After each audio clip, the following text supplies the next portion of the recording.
IJSgroup.com, which is the exact same downline, get the exact same pay as everybody else in the company. It's the highest paid position because it's got the most people, but that was just because I did the most work for the longest period of time.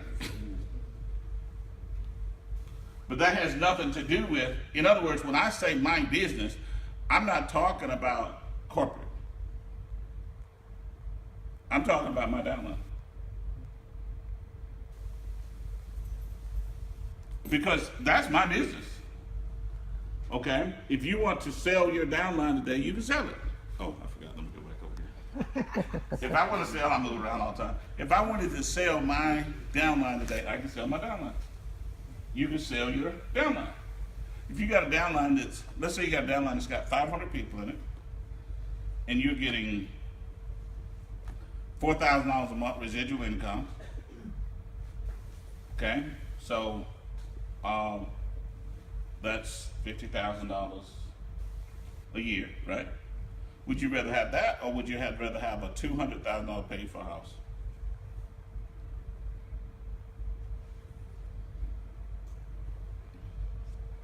$200,000 paid for a house, or a downline with 500 people in it, and on that downline you're getting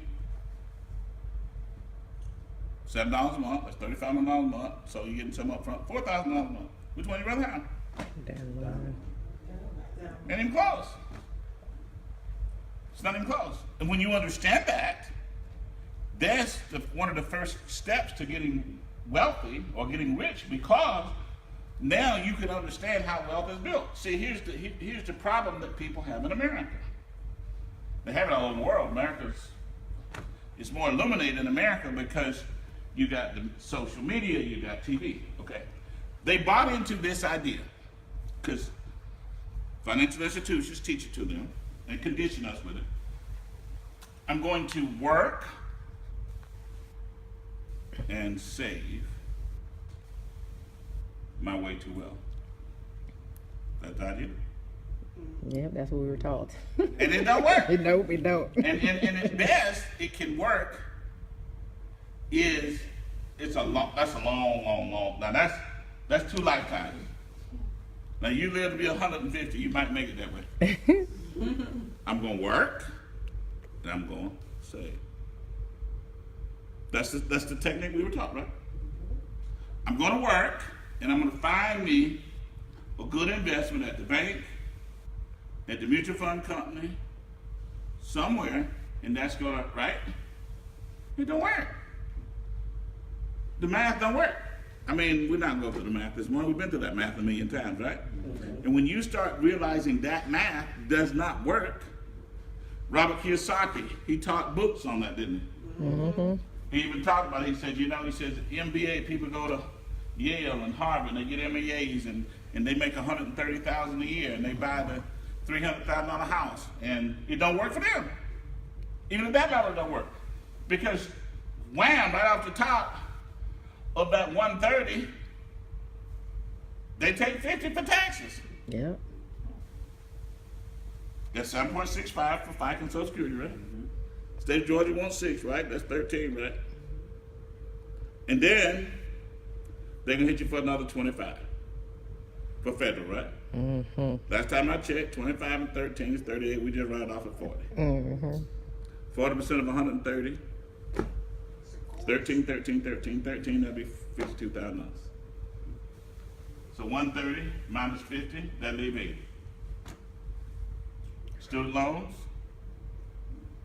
couple car notes, big house note, Broke. semi-fancy living. This money, does that make sense? Mm-hmm. That math don't work. So that's the whole problem. You say, well, why would our government, why would the schools, why would society teach it that way? Well, because the companies have to have a workforce. Mm-hmm. Think that if a person lose hope, okay, in network marketing, you see people come and go every day, right? Mm-hmm. Good morning. Good morning. Okay. So if they lost, if working people in America lost hope, what would happen? They quit their breakdowns, there'll be chaos. Am I correct? So they have hope. They have hope that one day I'm gonna get a promotion, one day I'm gonna be able to make enough that I can build my retirement. Because nobody's ever talking to them about the facts or the numbers.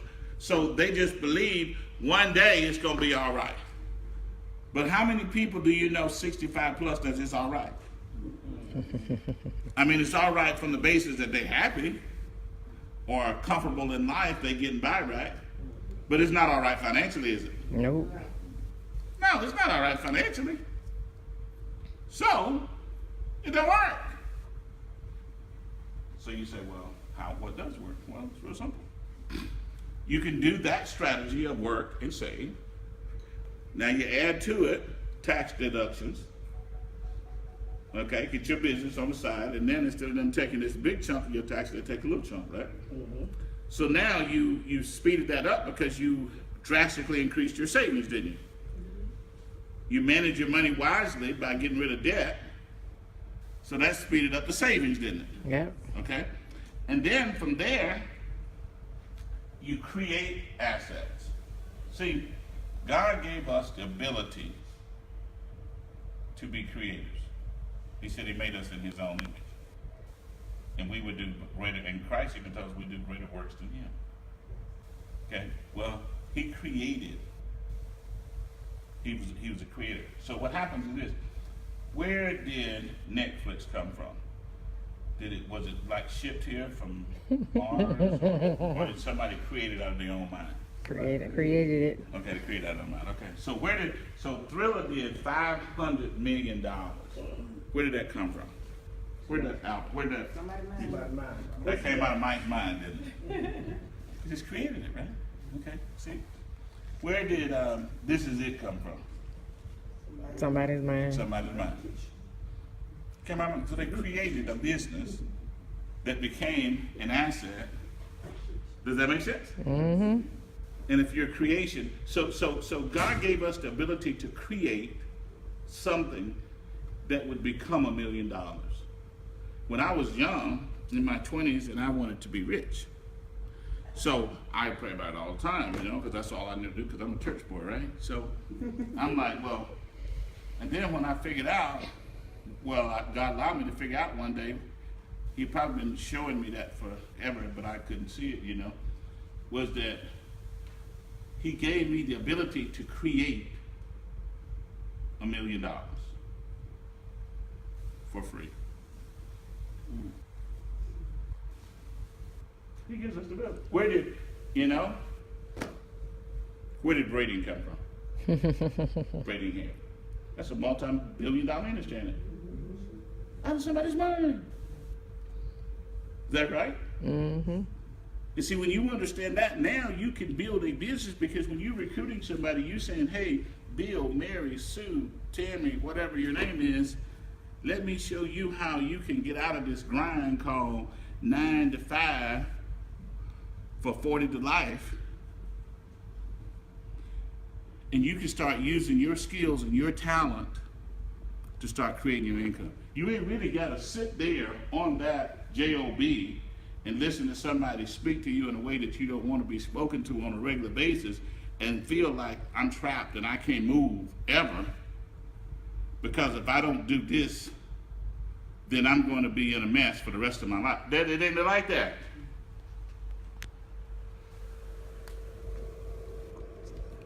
See, that can be our reality if that's our belief. But that's not reality. That can be our reality if that's our belief. Well, I ain't got no choice. I got to stay on that job. Well, I ain't got no choice. I got to do this, right? Well, you may need to stay on that job for a temporary period of time to grow your income while you're doing something else that's going to take you to your dreams and goals. But there's no such thing as, I have to do this. No, you may need to do that temporarily. And see, when your mind gets free and you start understanding God gave you the ability to create, and God gave you the ability to take. So he gave me financial information. plain and simple. I put it in a packet that we call my Iconz. Then we market that packet to help people change their life. And we made millions and millions and millions.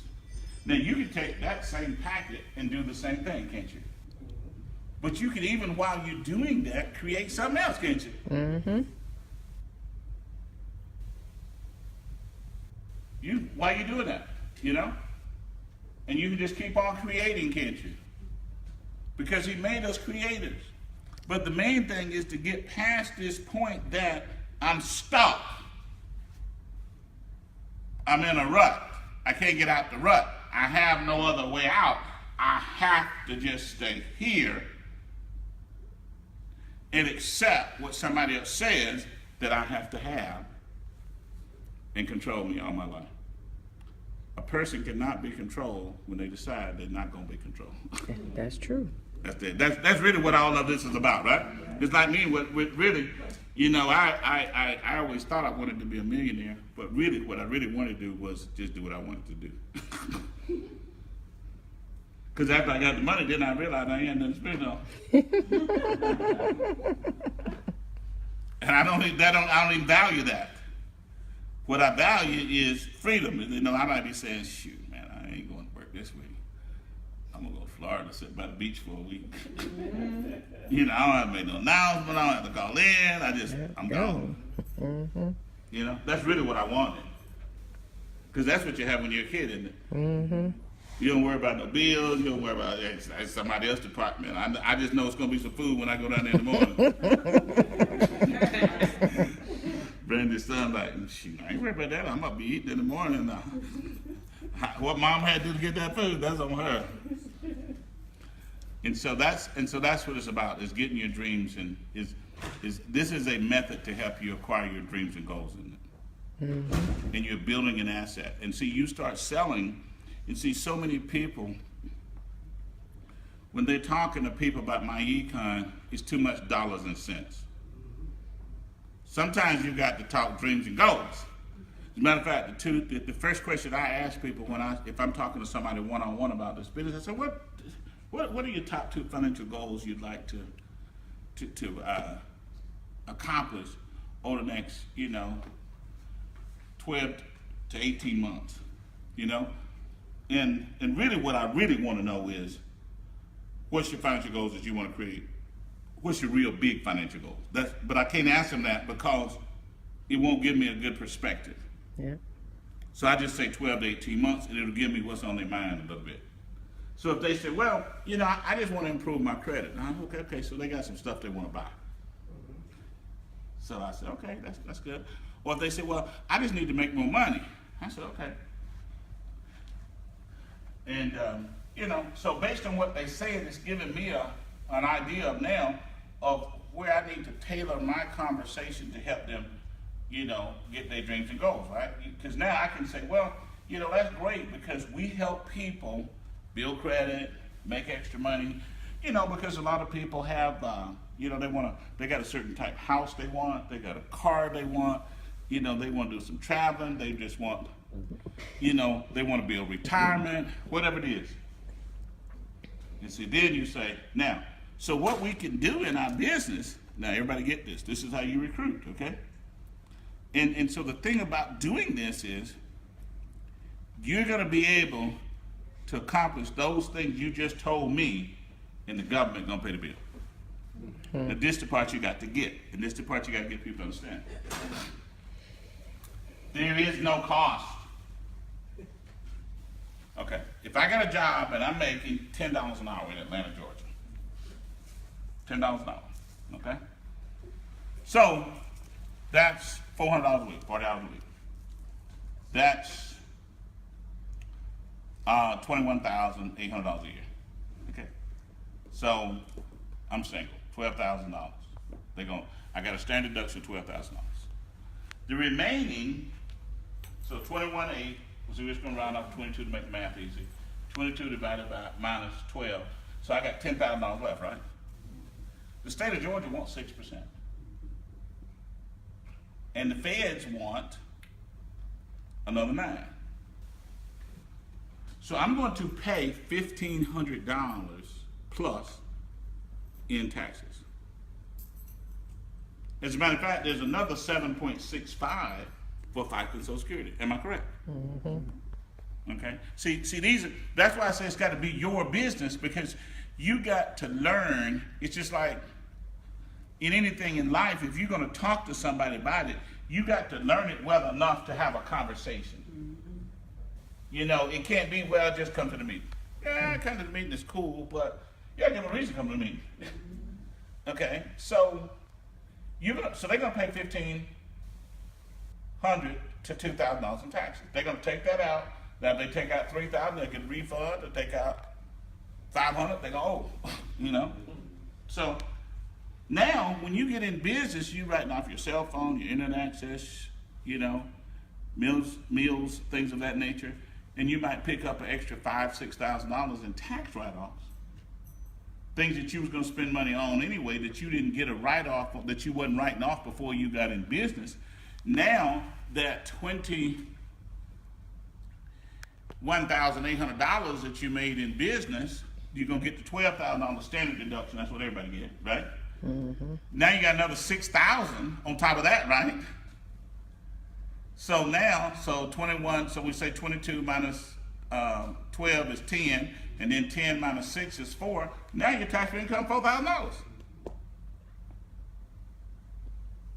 Well, on $4,000, you're gonna pay less taxes than you pay on 10, right?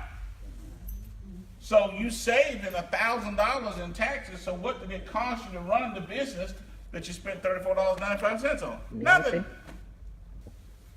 There's no cost. And what you have to do, because people don't understand that, you have to sometimes write that out on a piece of paper. You know, you have to take their feelings into account, because some people, you know, they get an attitude, you know, so you have to say, well, you know, let's say somebody that makes this amount of money. You can't say you, because, you know, they get all offended and all jacked up if you're trying to whatever, right? Crazy. Even if it's the truth. Even if it's the truth. It's true. Even if it's the truth. Yeah, now they got an attitude, right? I'm like, really? They got an attitude because you making money? No, they get a, you know, like if you use an example, right? You know, they get an attitude about that. It's just like if you want to ask somebody about credit, what you have to do is say, do you know of anybody that want to improve their credit? Because if you say, would you like to improve your credit? Oh, I got great credit. And sometimes the thing is horrible. You know, and you're not trying to be bad, you're just trying to get them to understand, right? And so you have to understand enough about taxes and credit and investing. In other words, you have to grow in this business. In other words, until you learn something about how your finances work, you're not going to be the millionaire. Basically. You know, because see, some people got this thing, well, I'm just going to recruit enough people one day in this business or some other business, and I'm going to be a millionaire. No, you may recruit enough people. You may sell enough product to make some money, but you ain't been a millionaire. You have plenty of people in Atlanta, Georgia, and other cities too, that have made $30,000, $40,000, $50,000 a month in network marketing, and they still in other businesses, and they got the lifestyle. They might even buy a Rolls Royce, but they ain't no millionaire. Because they can't live if they don't hustle next month. Yep. That's not a millionaire. The millionaire is when your assets is generating enough money for you to live comfortably without working. Mm-hmm. That's what we do in my econ. Now, we have people in my econ that have great lifestyle, but they got to hustle next month. Because they ain't become my econ financial leaders yet. They just real good at recruiting. And there's a difference in those two things. So, you know, and so I'll get people who say, well, why don't we just talk about lifestyle? Well, that ain't what I want to talk about. Now, you can start a company on that. Or you can be here and just talk about lifestyle. Because lifestyle, something got to get the lifestyle. And I don't want my lifestyle to go up or down no matter what people do, you know? I was talking to some of my infinities about a month ago, and they was like, Well, you know, if a big group did this, I go, whoa. I invest 6 figures every month. For years and years and years. It don't matter, nobody, if everybody in my income quit in the morning, that ain't gonna affect my income one bit. Not one bit. Cause I don't live that way. You know? Man, they fired Jeanette over at the hospital and everybody in my income quit. Me and Jeanette just have to go down to, we'd have to go down to Cracker Barrel and have lunch and say, boy, they kicked us out. They kicked us out after we got rich, so I guess we got something happy to be about, right? Because see, that's a different place we're talking about going, isn't it? And my goal is to help 1 million people become millionaires. See, everybody can fit in this thing what they want out their life. Does that make sense? Mm-hmm. But my goal that I have for what I work for is when I look at our communities around this country for the last, ever since I was a little boy, when I didn't understand it, in my 20s when I started to understand it, to the day that I'm 60, my goal was to correct that. That's what my income is for me.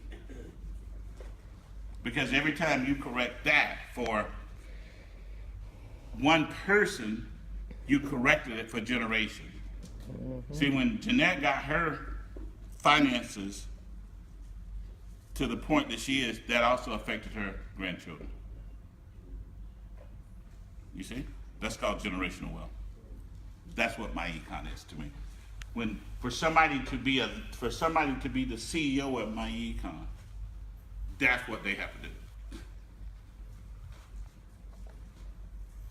I wouldn't even let, it's like my wife and I, we have 4 kids.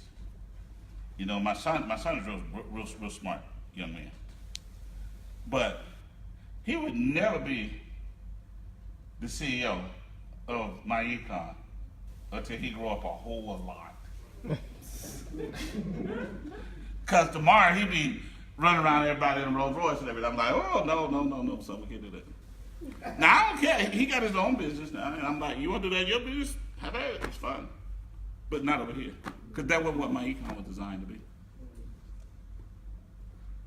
And there's nothing wrong with what he do young, right? Cause that's what he want to do. That's cool, but that wasn't what my econ was designed to be.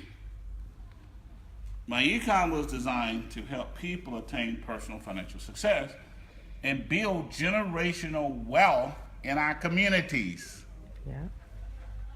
See, is it anybody in your family, in your circle, that you would love to see them have good credit, no debt, and investment income? Mm-hmm. That's what my income is saying. That's what we're working for. Now, are there people with that? Absolutely. Is there people in my income with that? Absolutely. God promised us that. He didn't promise we'd have it. He said he gave us power to attain it. And I think it's a powerful thing because I think that changes community. When your children, I never wanted my children to get out of college and be forced to have to ask somebody else for a job. I never wanted that for mine. Because when I got out of college, that was the worst day than when I went. I got out of Georgia Tech, I didn't have a dime. I was still on ground. I still had to find a job with no money. And I'm like, no, this is a mess. I mean, Rich, I'm serious, You got these big dreams, everybody, you did so wonderful. You just walked across the stage. You just, and then the next morning, everybody gone home, and you're saying like, I'm like, this is a mess. This is a mess. Shouldn't be that way, should it? No, it shouldn't be that way. And then especially when you see, not all, but you see other kids say, well, I'm going, and I'm going to start working in family business. And they learn family business, they make a living, and then one day they run family business or whatever. Or they say, you know, I'm gonna travel for 3 months. And then I'm gonna go to work. In other words, it didn't matter what they did. They didn't, it wasn't like the needle, the tank was on E, and it was Friday and they had to do it Monday. That's where I was. And financial success gets rid of that, doesn't it? Financial success gets rid of that. Because it puts you in the, and that's why it's worth working for. And see, that's how you recruit. So you start saying, okay, what am I working for? Yeah, it's dollars and cents, but the dollars and cents have life wrapped around it. And so you have to start understanding that to be able to build the business. Now this week we did variable pricing. Everybody understand the variable